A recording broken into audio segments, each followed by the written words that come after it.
All right. Well, we're back at it again. Welcome to part 2 of the 2016 Practice AP Calculus BC exam. So, uh, this is part 2. So, in part 1, we did the section 1, part A. So, the first half with multiple choice. That was without a calculator.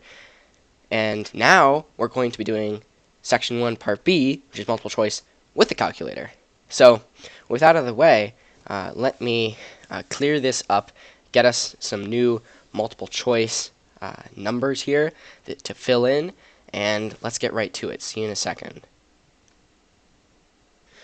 Alright, so here we are with the questions. As we see, we have 50 minutes, so let's set the timer for 50 minutes up here. 50. And let it load. Let it load. And here we go. And let's stop it immediately. Alright, here is our 50 minutes. Here are our 50 minutes, I should say. And, well, nothing else really to say. So, let's get into part B with the calculator. There's one more thing, I suppose, which is I've got a calculator, TI Inspire CXCAS here, that I'm using physically, and unfortunately I'm not going to be able to show that on screen, so I'm going to try my best to narrate what I'm doing on the calculator and tell you exactly when I'm using it and what I'm doing on the calculator, but unfortunately I won't be able to show you what's on the calculator. But with that said, let's get going. Alright, start the timer. Okay, and question starts with question 76 for some reason. I don't really know why. Alright, oh, and I saw the previous video is a little bit small, so let's make it a little bit bigger, just to make it a little easier for you guys to read. Okay, so, Music Group Expert expects to sell these compact discs at this rate. Alright, so, R of T is blah. So, 10 years 1,000, how many CDs are expected to be sold during the first 12 weeks? Well, this is the R of T, so this is just going to be the integral from 0 to 12 weeks of R of T dt. That's going to be this. So, if we go ahead and plug that into the calculator, so I'm doing the indefinite integral in the calculator from 0 to 12 of R of T. So R of T is 20,000 times E. Let me find the E. Yes, E.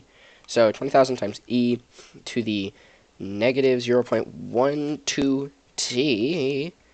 Okay. And this is dt. This is 127,000. And that makes a decent amount of sense. It's also one of the answers. 127,000. Answer D. Alright. Calculator portion is not too hard if you have a calculator that can do integrals, which is, also required. So, alright. Let's delete this, get going again. So, question 77. Let f be a function that's continuous in the closed interval 1 to 3 with f of 1 equals 10, f of 3 equals 18, which of the following statements must be true. Alright, so from 10 to 18, f of 2 is greater than 10, less than 18. So, yeah, this is not necessarily true. It is true that f of 2 must pass through every value, but, for example, f could look like this. So it starts at 10, ends at 18, but does some crazy things, right? So f of 2 is not necessarily between 10 and 18. So that discounts A. All right. F is increasing. Again, not true because f is arbitrary. It doesn't tell us anything else. F of x equals 17 has at least one solution in the interval of 1 of 3. This is going to be our solution. Because f is continuous, regardless of how it wiggles and wobbles, there must be at least one solution of f of x equals 18 within that. So that is going to be our solution. That's the mean value theorem, maybe? I don't know the name exactly, but it's going to be C. So 77, C. At least one solution in the known interval, given it's continuous. The graphs of the piecewise linear functions f and g are shown above. If function h is defined by h of x equals f of x times g of x, then h prime of 2 is, well, we take the derivative here. What do we get? Well, we get f prime of x times g of x plus f of x times g prime of x. I can do the product rule. Alright, well, h prime of 2 is going to be f prime of 2. So f prime of 2 times g of 2 plus f of 2 times g prime of 2. And now let's figure out what these are. So f is here. F prime at 2. See, don't go where the arrow's pointing you. You want where it's 2. So it looks like at 2. So we're moving 1, and we go 1 up, and we get 2, which means the slope is 2. So f prime at 2 is 2. G of 2 is, if we go up, 5. So 2 times 5. Plus f of 2 is, the actual value is 4. Times g prime of 2 is, so at 2, g prime is at such a place where if we go to 3, we get to 6, so it's just 1. So this is 10, 14, which tells us h prime of 2 is 14, or C. Alright, let's get rid of this, if that's possible. Okay, 79. The number of people who have entered a museum on a given day is modeled by the function blah, where blah is blah, and blah. Okay, so you have some museum entering. That's the rate is this f prime of t. But you also have another thing, number of people who have left the museum since it opened that same day. So what it asks is, at what time t between 1 and 11 is the number of people in the museum at a maximum? So it's basically asking us, when is f prime of t, so the number of people that's coming in, minus g prime of t, number of people going out. So this equals just this equals the total number of people in at any given time. So if this is the total change in people, so we're looking for the total change in people equal to 0. So let's use the calculator once again. I'm sorry you guys can't see this. It's just that it's difficult given the... Okay, so I got the zeros function pulled up. The expression that we want is f prime of t minus g prime of t. So that's going to be 380. So I'm plugging in the expression 380 times 1.02 to the power of t. So the power of... Just a second. So 1.02 to the power of t. Okay. And then from this entire thing, we want to subtract g of t. So we subtract 240, and we subtract 240 times pi times t minus y. I can just imagine you're watching this and it's getting boring. You feel free to skip ahead if you don't want to see this menial. I plug into calculator. Alright, so in here we have zeros of 380 times 1.02 to the t, minus 240 times the sine. I did not say the sine. That is important and would have tripped me up for sure. So I have to actually say the sine of that. Okay, so the sine of pi times t minus 4 divided by 12. Alright, let's go for it. Oops. The zeros function requires one more argument. That's nice. Yes. I have to give it the actual variable. So, how do I get out of this? Okay. So, I have to tell it to go with t. Boom. Alright, it's giving me a list of numbers, and from this list, we're looking for the number between 1 and 11, and it looks like there are 2 such numbers. So those numbers are, for reference, 7.888 and 10.974. So which of these is a maximum? Well, we want to know, we can just test right before it if it's going up still. So let me, oh boy. Alright, we're going to have to just plug this whole thing in again. So I'm plugging it in just to... Well, you know what I can do is I can ask my function to take a derivative. So take the derivative with respect to t of 380 times 1.02 to the t. This is all at the risk of spending way too much time on this one problem, so I don't know. You'd have to probably measure how much benefit you're getting out of this one problem. See if you want to skip it. Pi times t minus 4. Okay. Divided by 12. So if I take the derivative of this, it gives me that. And if I ask it what this is at t equals, so let's say t equals, it's not going to let me, oh boy, at, this is annoying. Calculator! Help! Help, calculator. Work.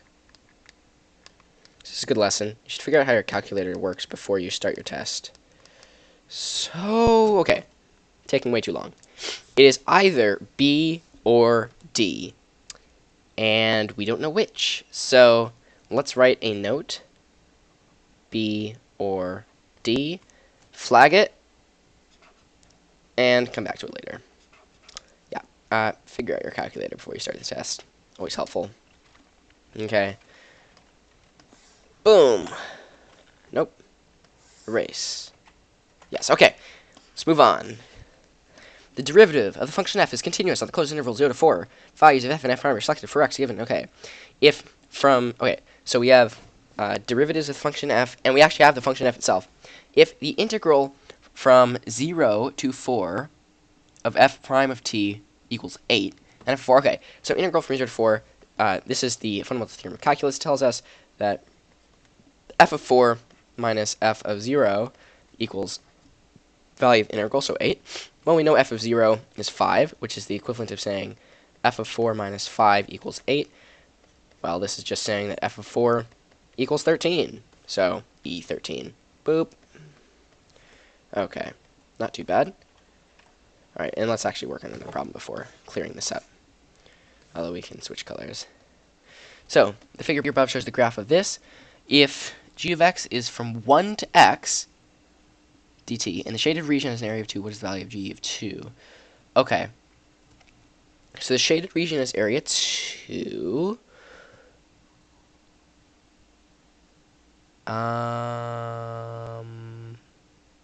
This feels like a trick question. It is. Okay. Integrals ask for signed areas, which means that if the area is below the x-axis, even if the area has 2 area, it actually is integral is -2. So from 1 to 2 is actually going to be an area of -2 because it's below the x-axis. So -2 is b. Okay. For 81. Great. Okay. Particle moves along the x-axis time t more than 0. Particle position of the particle is given by this blah blah. What is the velocity of the particle at the first instance the particle is at the origin? Okay. So yet another zeros function.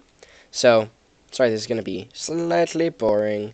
But I yet again go to zeros, plug in the expression, which is 0.5 times t to the power of 4 minus 1.5 t to the power of 3 minus 2t squared plus 6t minus 1. And I just typed in plus 36t, so always be careful when you're typing in the calculator. 0.5t to the fourth minus 1.5t cubed minus 2t squared plus 6t minus 1 on the variable t. And the values it gives are, alright, variety. What is the velocity of the first instance? Okay, so we're looking for t greater than 0. First instance looks to be the number 0.1786. Okay, so... but this is the time when the particle is first at the origin. So what we're looking for is what is the velocity of the particle at the first instance is at the origin. So I was solving what is the time. Now you just have to plug that into the... I was finding the root of the x, so we found the time when it's at the origin. I just said that anyway. Now we have to find the derivative of x, which is the velocity, so that tells us that v of t equals, so 4 times... This is 2t cubed, and then minus 4.5t squared. Oh, not plus. Minus 4t plus 6 minus 1 goes 0. Okay. I feel out of whack. That's correct, right? Okay. And into this, we plug in, so 2 times, and then we say 0.1786, right? So 2 times that cubed, okay?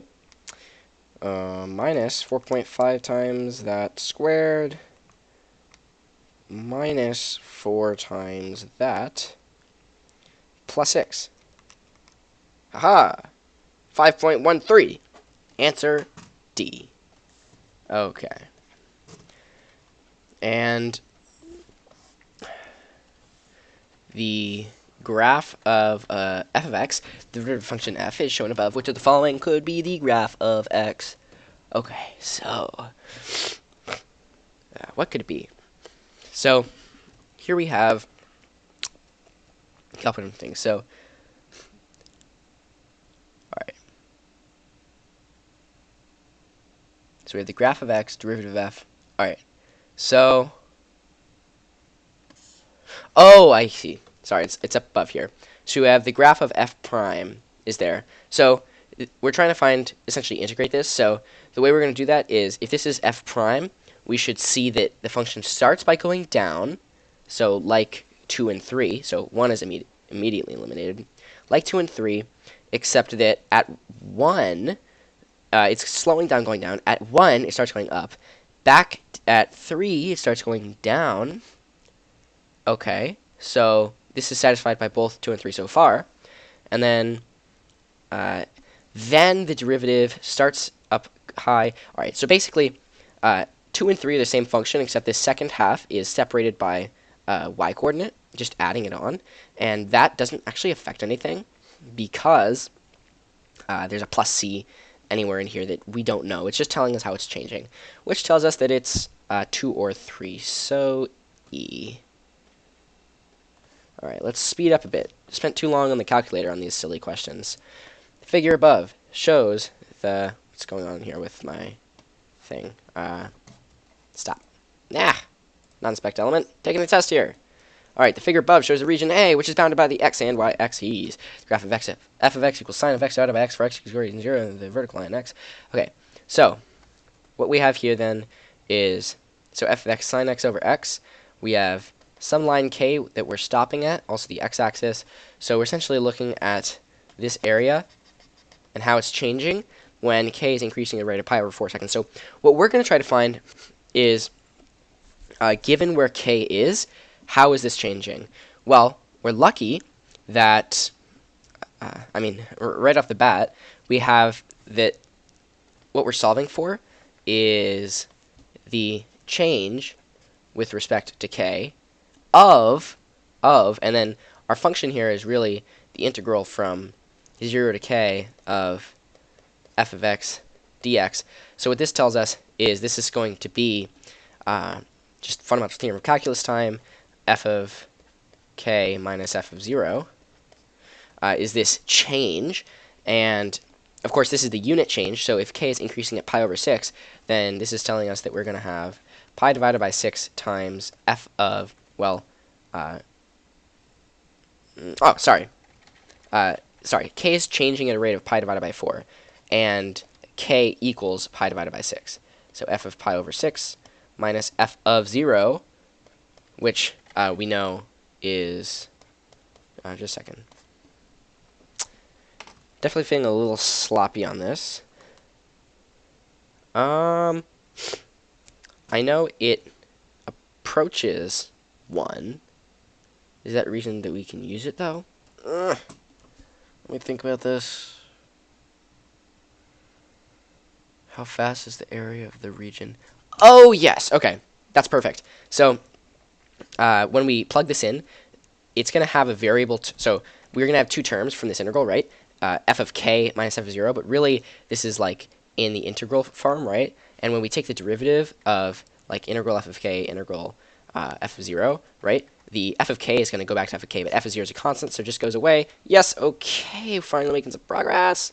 So pi divided by 4 times f of pi over 6. Let's just plug that really quickly in.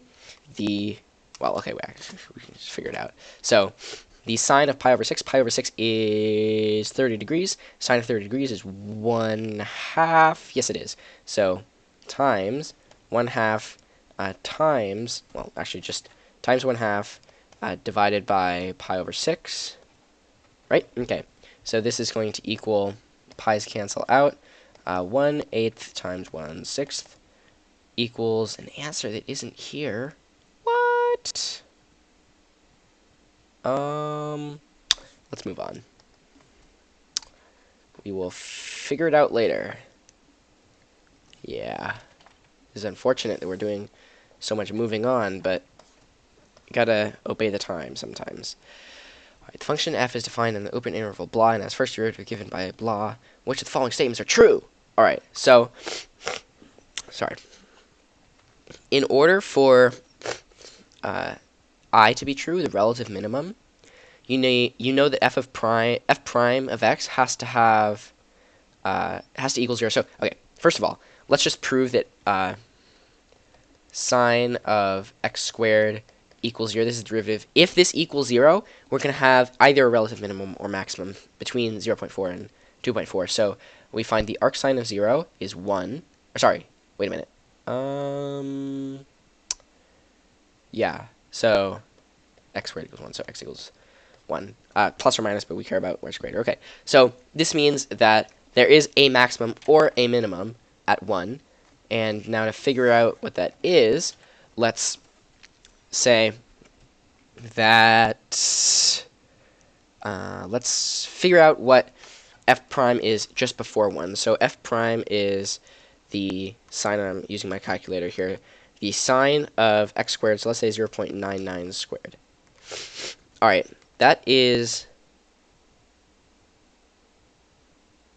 Oh, wait, what?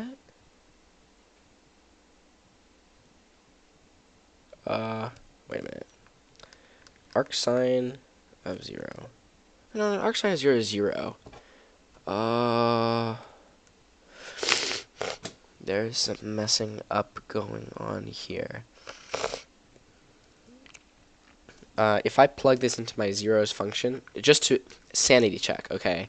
If I ask it for the sine of x, for the, oops, not the cotangent, going crazy here, for the sine of x squared, given the variable x, work. It gives me a big expression. And it simplifies the expression to something just as bad. Okay. Yeah, so what do we do about this?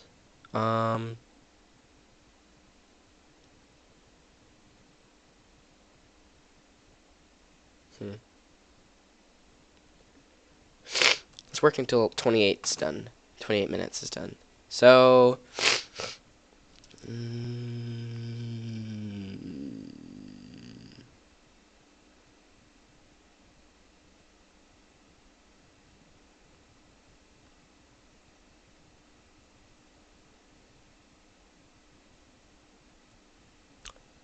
I thought it was going to be 1 or 2, but let's come back to it. Let's come back to it. This is annoying to me, but gotta do it sometimes. Okay. The position of a particle moving along the x-axis is given by a twice differential function x of t. If x of 2 is less than 0, x prime of 2 less... Okay, so x of 2 is less than 0 means the x is to the left of the origin. X prime of 2 less than 0 means it's moving to the right. And x prime of 2 less than 0 means the right movement is actually accelerating over time. So, the particle is moving away from the origin at an increasing speed, even though the acceleration is negative, it's increasing away from the origin. So, particles moving away from the origin at an increasing speed means it is answer D. Okay. Finally, something we can do. Alright. For b between 0 and 2, what value is this a minimum? Okay.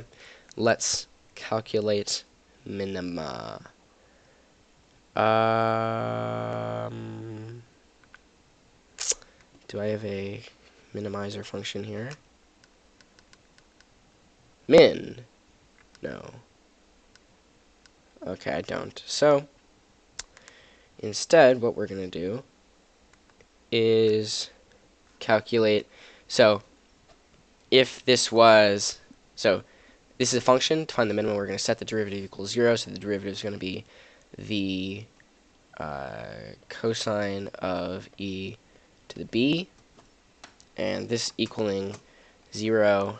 Our cosine of 0 is actually 1, so we get e to the b equals 1, so b equals the natural log of 1, which tells us, hopefully this is, well, okay, actually natural log of 1 is 0, so could that be correct? Let me plug it into my derivative thing. Derivative with respect to x of the integral, I'm doing this on my calculator now, sorry. With respect to x of the integral from 0 to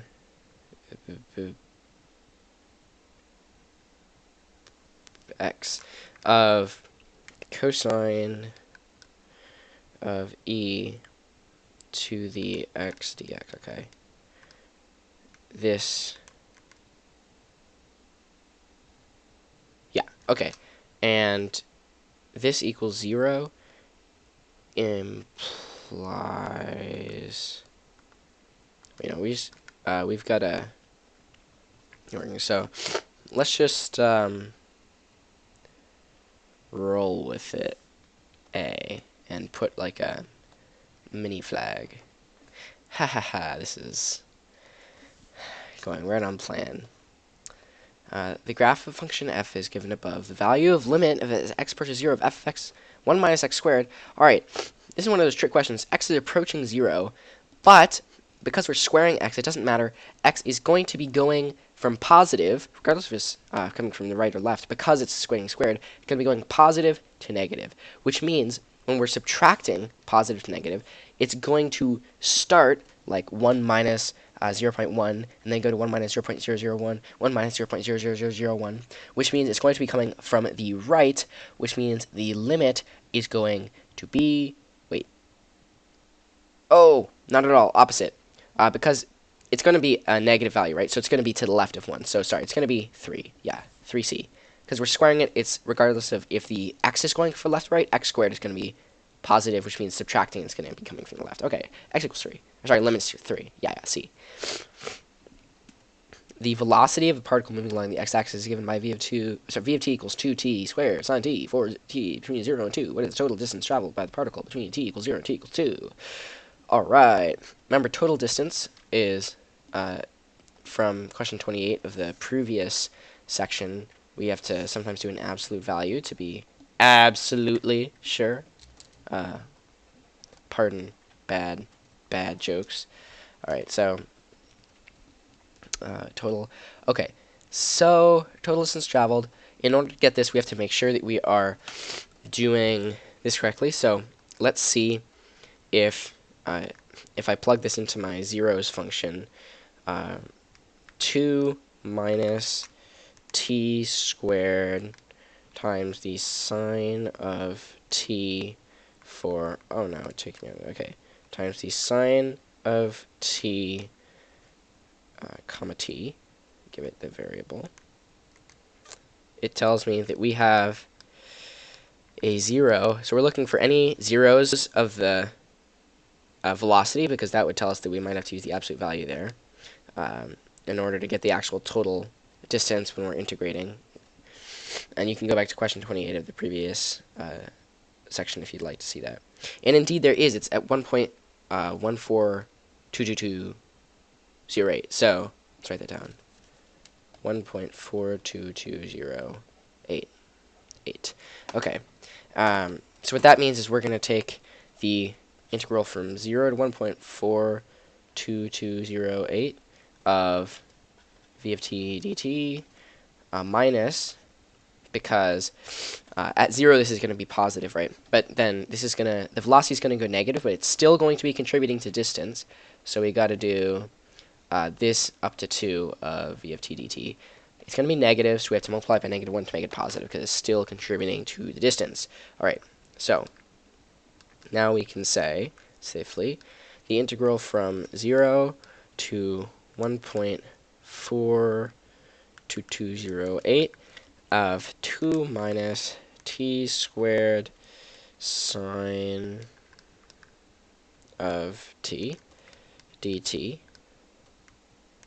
minus the integral from 1.4208 to 2 of v of t, which is to say 2 minus t squared sine of t dt.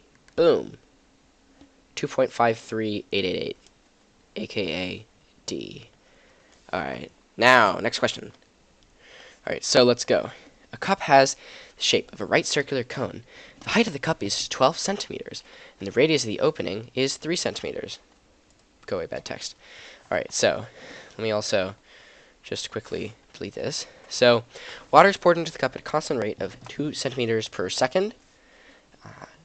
Cubic centimeters per second. What is the rate at which the water level is rising with the depth of the water? If the cup is 5 centimeters, the volume of the cup, blah, blah, blah, blah. Alright, so it's telling us we've got a cone here. The height is 12 centimeters. The radius of the opening is 3 centimeters. So water is poured in at 2 cubic centimeters per second. Alright, let's not just spend too much time on this problem, hopefully. So, when the water level itself is at 5 centimeters, how fast is it going up? Alright, well, that's essentially finding the change in volume and scaling it to the area of the little circle. So, let's find the volume at any height. The volume at any height is 1/3 times pi times, well, okay. So, the height at any the radius at any height is going to be, so height, this is h equals 0, this is h equals 12, 12. So the height is going to be, the radius at the height is going to be how far up it is times 3. So 3 times times 12 minus h. So this is the percentage of the way up it is. 1 minus h over 12. Times 3, that's the radius, squared, times h is 12. Okay. And so if this is the volume, we want to know the change in volume, but first let's just simplify this out. This is, well, actually, you know what? The change in volume at this point it's just going to be much simpler. It's actually just going to be that circle area. So the area of the circle here at the height of 5 centimeters is going to be the area of that circle where it's 5 centimeters. So as we know, that's going to be 3 centimeters times how far it is up, which is 1 minus 5 divided by 12, because it's growing linearly. Okay, so this is going to be, so this is our radius. So we square this and multiply by pi. Pi r squared, yay. And if this is the area, we're saying that this area is getting filled up with water. It's coming in at a rate of 2 cubic centimeters per second. So we say how much area there is, we're dividing, because if there was more area, it would be slower. So we're actually saying 2 divided by this. That's the essence. It's 2 divided by this. So with that said, let me just actually do this on the calculator to make it simple. So 2 divided by the quantity 3 times the quantity 3 times the quantity 1 minus 5 divided by 12. That quantity squared. The whole thing multiplied, well, the division here multiplied by pi. That equals 32 divided by 49 pi. That isn't good because that doesn't match anything here.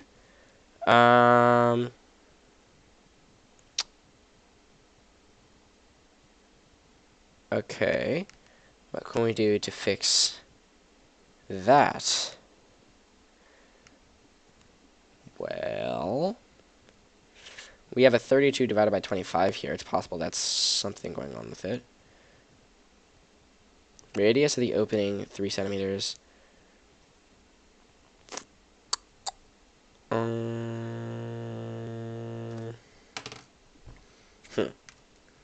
Well,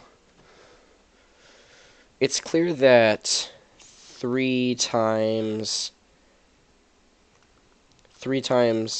1 minus 5/12, this equals 7. Oh, 7/4, I see. So, okay.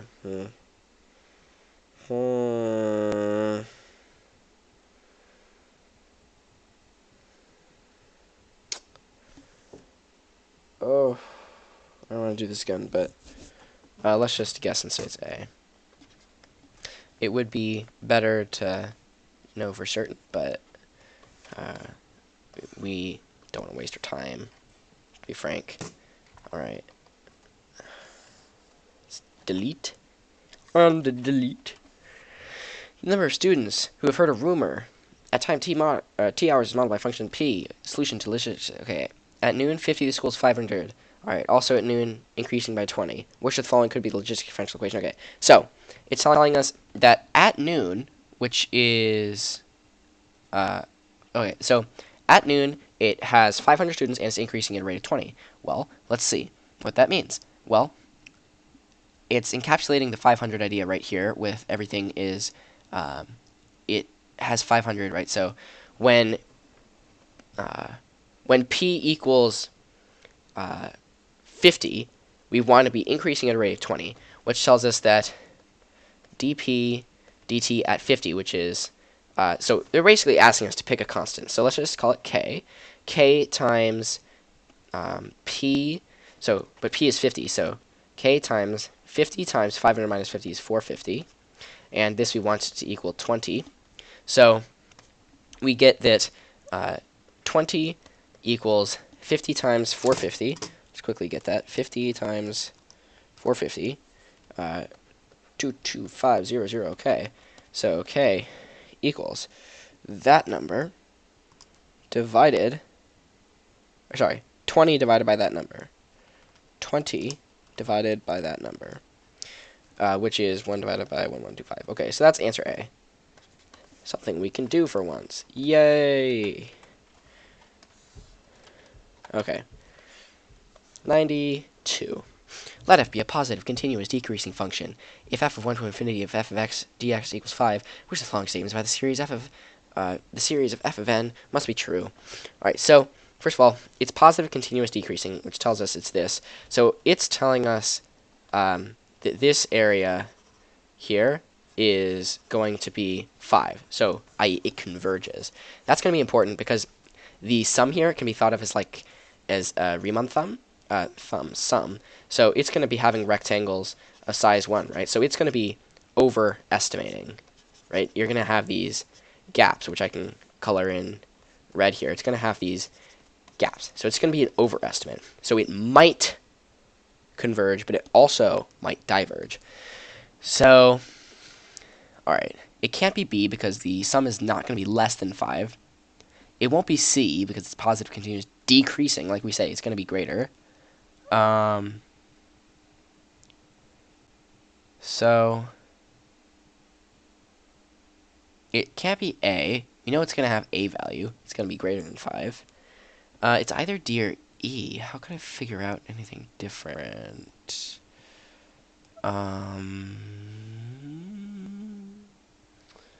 Yes, integral test. So if the integral is this, then the actual function must also converge. I'm sure that's correct, maybe. So that would tell us it's D. It does converge, but it is also greater than 5. Let's go on a whim. It's D. Woohoo!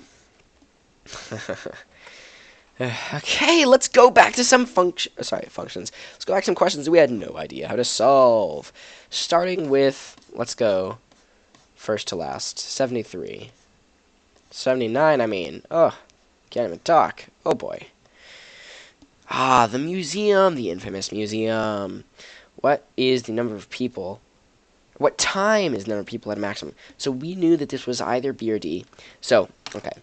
What I'm going to do is I'm going to say, so our total change, remember, was f prime of t, people entering, minus g of t, people leaving. So if that change is positive just before, say, 10 point... Okay, wait. I'm just going to check it at 11, because if it's going down, that means that that will be a maximum.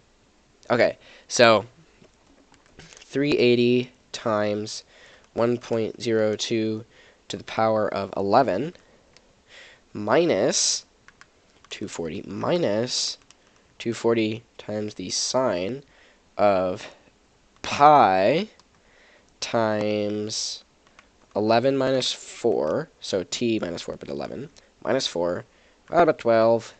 Oops, but I gotta go out of the country, so 11 minus 4 divided by 12. That is a positive number. So that tells me that it's going up again, which means that was probably a minimum. Oh, but this is just so confusing. I suppose, okay, yeah, okay. So, yeah. Alright, it is B, 7.888. Because if it was D, then we would be at a minimum. And, you know what, let me actually use one more of my minutes to triple check that. I'm going to check at 7.9, say, or 8, so, or 7.9. So if I just go back in and say 380 times 1.02 to the power of, instead of 11, I'm going to say 7.9, so just after what we were checking, just after our first answer, minus 240 times the sine of pi times 7.9 minus 4, all divided by 12. Yes, this is a negative number, which tells us that B is correct, because right after a maximum, this is your maximum, you want to have a negative slope after it, and preferably a positive slope before it, so you have a maximum. All right. But this is not what we look like. We look like this. All right. Jokes aside, let's get to the next question. 84. Ah, yes, this one. So this shouldn't be that bad. I don't know why it is that bad. So we're trying to find the change in the integral. So again, the change in the integral from 0 to k of sine x divided by x dx. And in order to get this, we're going to find antiderivative of this. And when we plug in k, we're going to get a variable function. When we plug in 0 or not. So which means we're only going to get this out with the, and this should be dk, by the way. We're varying k. When we derive this, we're going to get some function of k, basically, and some constant, which is when we plug 0 into this. The constant is going to go away, and we're just going to be left with f of k. And f of k is simply the sine of x divided by x. And this is at pi over 6. And the sine of pi over 6, as we established, was, 1/2. So 1/2 divided by pi over 6. This is going to go up here, become, so that first of all, this is going 2 over 6 is 1/3, which is going up here. So you get 3 over pi. And then what I think you have to do is multiply this by the rate at which it's increasing, which is, so this is the unit rate. Multiply this by pi over 4. Alright, I don't know what we did differently than last time. We got 3/4, which tells us that this is B. Alright, that's better than not having an answer. Alright. 85. Function f is defined on the open interval. Ah, yes, this question, our favorite not friend, has first derivative given by this. Which of the following statements? Okay, well, it's going to have a relative maximum or relative minimum if the derivative at any value between here is 0. So if we set this derivative equal to 0, the sine of x squared equals 0.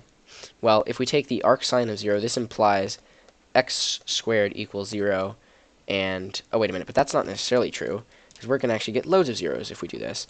So, yes, because this tells us that x squared equals 2 pi times a constant. So let's just say that constant is 1 for our sake. So we are getting that x is equal to, weird, root 2 pi.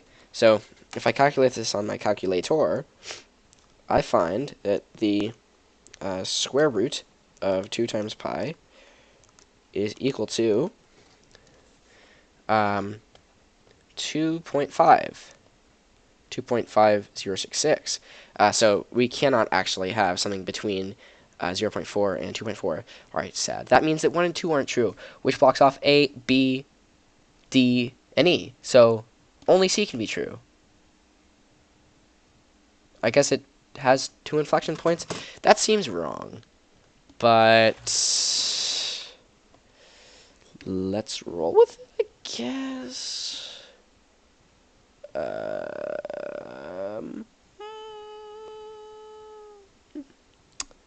Yeah, okay, let's just put it in. So, 85C, 2 inflection points. Let's see if we can find them quickly, actually. So it's going to be derivative of the outside, 2x times the derivative of the inside, so times the cosine of x squared. And we're setting this here equal to 0 to find our inflection points. So if we're trying to find zeros of this, we're going to say either of these have to be. So either x equals 0, which isn't happening, or arc cosine, so we're saying x squared equals 1, so x equals 1. Okay, plus minus 1, then 1. Okay, so there's one inflection point. And then if we say, oh!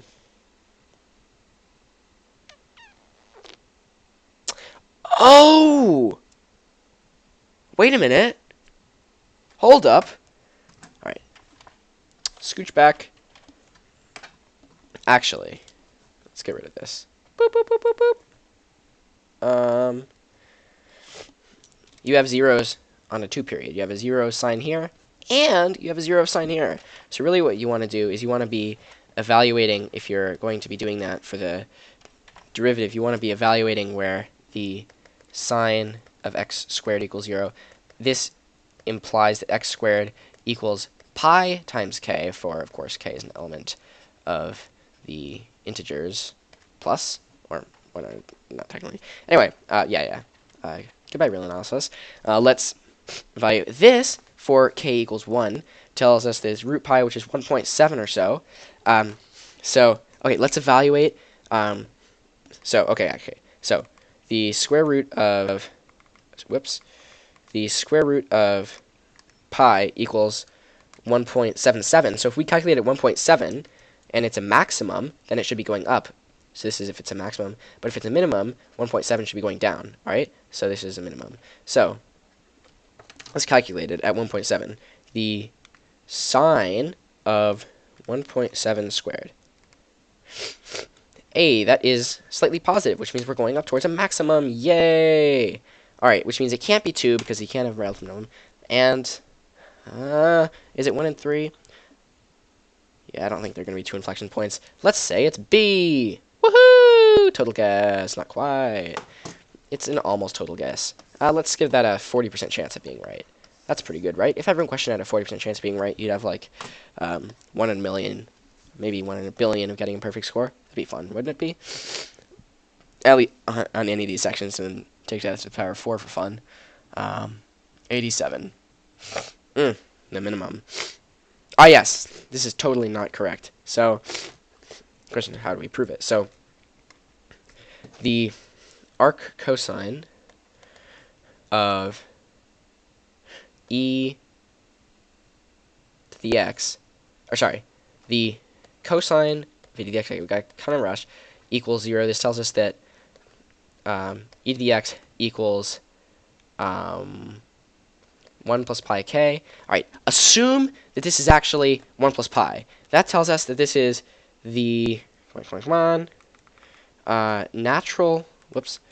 the natural log of 1 plus pi, which is 1.42.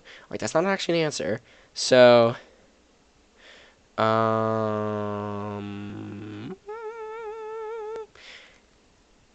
yeah, I suppose we're just going to roll with it. Well, okay. The one thing we can do is we can check the derivative of the okay, derivative with respect to x of the integral. I know we only got 40 seconds left, but the integral from 0 to x of the cosine of... Actually, you know what? We know what that derivative is already. Come on, go fast. Okay, so the cosine of e to the 0.1. Slight big number, which is good. It means that we... Oh, no, that's bad. It means... Or sorry, slight positive number is good. It means we were negative, then we went positive. All right, so it means we have minimum. All right, well, this session was probably less accurate than last session. Let's see how we did. Let's see how we did. All right, let me turn my calculator off. Unfortunately, you guys couldn't see the calculator. It was... Actually, you know what? Maybe it was fortunate. It was pretty hectic, to be honest. All right, so let's scroll through all free response questions, get to our answers. I am so sure I got something wrong, which is good. Way to learn. It's always good to flounder. It was so unfortunate not to flounder at all last time. Okay, 76D. Oops, let's do a better color. 76D. 77C. 78C. 79B. 80E. 81B. 82D. 83E. 84B. 85 D. Boop boop boo. 86 D. 87 boop boop boo. A is actually should be D. So I'll just put in parentheses. This should be D. This one we got. This one also should be D. 88 C. 89 D. 90 A. 91 A. D. Okay. So not bad, but also not good. So let's actually go back and see where we may have gone wrong on 85 and 87. So, boop, boop, boop, boop, boop, boop, boop, faster. Let me use my mouse actually to scroll. Haha, power scrolling. Alright. So, we missed 87. Alright, okay, well, we kind of knew we weren't doing well on 87. 85 as well. 85 should have been D, 1 and 3. So indeed, there were actually 2 inflection points, and I was kind of getting at that, so it was a bit of a guess, and sometimes you gotta guess, sometimes you shouldn't guess, but it's always good to check things, and we were just running out of time, so in the future, I mean, I gotta do 2 things. I gotta work out my calculator usage, so I'm not spending so much time on my calculator, and it's always nice to have 5 extra minutes, just look through everything at your leisure. Second thing is, I've got to work out some problem-solving techniques so I don't flounder. Any second you lose is a second you lose, so a second you're not going to be put towards checking, which is why we were running so low on time near the end. So we can just quickly prove that there are actually 2 inflection points, which would mean that the derivative of this has to be 0 at 2 points, which tells us that the 2x times the, and derivative sign is cosine of x squared, and that's just chain rule there. This has to be x at 2 points, for x is greater than 0.4 and less than 2.4. Alright, and, whoa, let's just rewrite this. This is so sloppy. 2.4. Well, this isn't going to make it 0, so you get that the cosine of x squared equals 0. So the cosine of x squared equals 0. So you take the arc cosine of this, and you get that x squared equals, so arc cosine of 0 is 1. That gives you 1 inflection point. Where does the other one come from? Who knows? Maybe try to attempt this on your own. I'll see if I can figure this out after the video. 87. I have a feeling that somehow there's something better in this. Oh yeah, of course, because it's not the integral. Okay, I mean, a little bit of critical thinking can be critical, to use a pun. the integral from 0 to 0 isn't even defined, which disproves that a can even be a thing. It also disproves that well, no, okay, technically not, but yeah, a little, un poco de pensando criticalo. Maybe it's correct Spanish, but a little critical thinking, just a pinch, can be super useful. So, I mean, what this is telling us is that at d 1.550, the cosine of e to the 1.550 is going to be 0. Let's just check that. And you know what? What I really should have done... Okay, this is hindsight for you. They give you 5 possible answers. We just eliminated 2. Or sorry, 1. A equals 0, right? A is 0. So we have 4 answers to check, okay? And in order for it to be a minimum, at least, you need that the cosine of e to that answer has to be 0, right? So I could have just plugged things in. So let's just do that now. The cosine of e to the 0.452, that equals something close to 0. So, okay, possibly. Cosine of 1.145, that's definitely not 0. Okay, so eliminate c. Cosine of e to the 2 is equal to definitely not 0, 0.44. And finally, the actual answer, cosine of 1.550, sorry, the cosine of e to the 1.550.